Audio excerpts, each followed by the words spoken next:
Guys, അപ്പോൾ ഞാൻ ഈ ന്യൂ ഇയർ ആയിട്ട് ഒരു യൂട്യൂബ് ചാനൽ തുടങ്ങാമെന്ന് വിചാരിച്ചു. അപ്പോൾ ഫസ്റ്റത്തെ യൂട്യൂബ് വീഡിയോ എടുക്കണതാണ് ഈ കാണുന്നത്. ഓക്കെ, സോ എനിക്കൊരു കുറേ പ്ലാൻസ് ഒക്കെ ഉണ്ടായിരുന്നു. ആദ്യത്തെ വീഡിയോയിൽ എന്ത് കണ്ടൻറ്റ് വേണം, ഞാൻ കുറച്ച് പ്രോഡക്റ്റ്സ് റിവ്യൂ ചെയ്യാനൊക്കെ വിചാരിച്ചിരുന്നത്. പക്ഷേ എന്താ സംഭവിച്ചതെന്ന് വെച്ചിട്ടുണ്ടെങ്കിൽ അതൊന്നും ചെയ്യാൻ പറ്റില്ല. ചെയ്യാൻ പറ്റാത്തതാണ് ഞാൻ വേറൊരു വീഡിയോയിൽ ഡീറ്റെയിൽ ആയിട്ട് പറഞ്ഞത്. അപ്പോൾ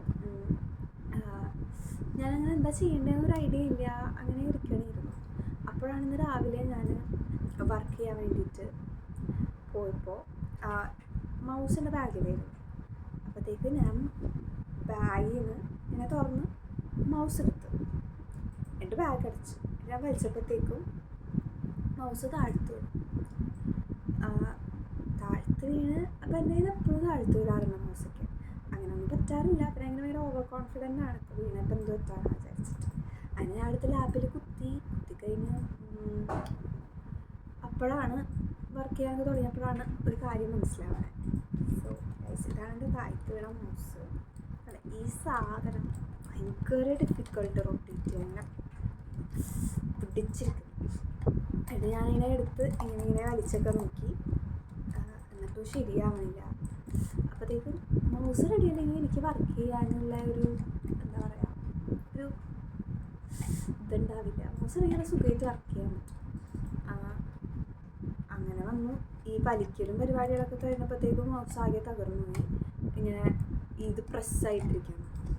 അപ്പോൾ പിന്നെ എന്തായാലും വർക്ക് ചെയ്യൽ നടക്കില്ല എന്ന് മനസ്സിലായിരുന്നു.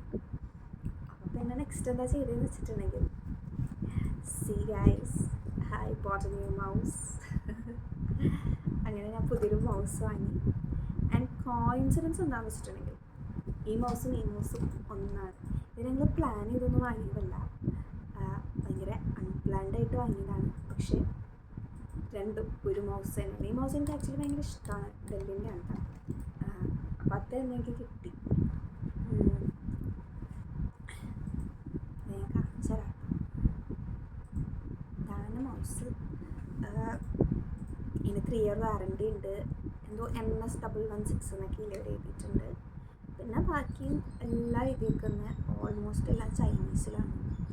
സോ എനിക്ക് പറഞ്ഞു തരാൻ അറിയില്ല. ഇനി മാക്സ് റീറ്റെയിൽ പ്രൈസ് കൊടുക്കുന്നത് 999 ആണ്. എനിക്ക് സാധനം കിട്ടിയത് 250 രൂപയ്ക്കാണ്. 250 രൂപയ്ക്ക്.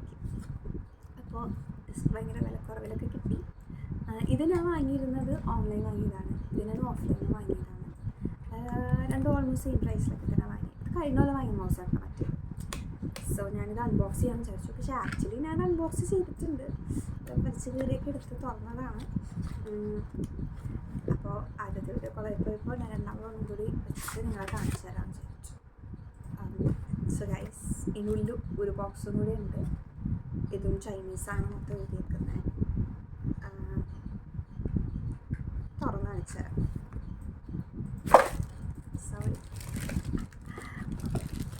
ഇത് ഞാൻ ഓൾറെഡി കീറി വെച്ചിട്ടുണ്ട്. ഇതിനകത്ത് കാണിക്കാൻ സുഖമാകട്ടെ കാണിച്ചിട്ട്. Guys, C my mouse. ഇതാണ് എൻ്റെ ഡെല്ലിൻ്റെ പുതിയ മൗസ്. ഉപയോഗിക്കാൻ തുടങ്ങിയിട്ടില്ല. ഇനി ഇത് വീഡിയോ എടുത്ത് കഴിഞ്ഞിട്ട് വേണം എനിക്ക് വർക്ക് ചെയ്യാൻ തുടങ്ങാൻ. ഇത് ആക്ച്വലി ഞാനിപ്പോൾ ഓൾമോസ്റ്റ് 1 year മേലെ യൂസ് ചെയ്തത്. സെയിം മൗസ് ആയതുകൊണ്ട് തന്നെ എനിക്കറിയാം യൂസർ എക്സ്പീരിയൻസ് ഇങ്ങനെ ഉണ്ടാവും. ആക്ച്വലി ഭയങ്കര നല്ല മൗസാണ് ഉപയോഗിക്കാനൊക്കെ. വിലയും കുറവാണ്. അപ്പോൾ ഈ മൗസിനെ കുറിച്ച് എനിക്ക് ഇത്രയൊക്കെ പറയാനുള്ളൂ.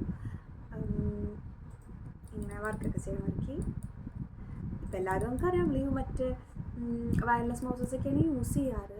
പക്ഷേ ഞാൻ എൻ്റെ വർക്കിൻ്റെ ലാപ്ടോപ്പിൽ എപ്പോഴും വയേർഡ് തന്നെ യൂസ് ചെയ്യാറുള്ളൂ, പ്രിഫർ ചെയ്യുന്നത്.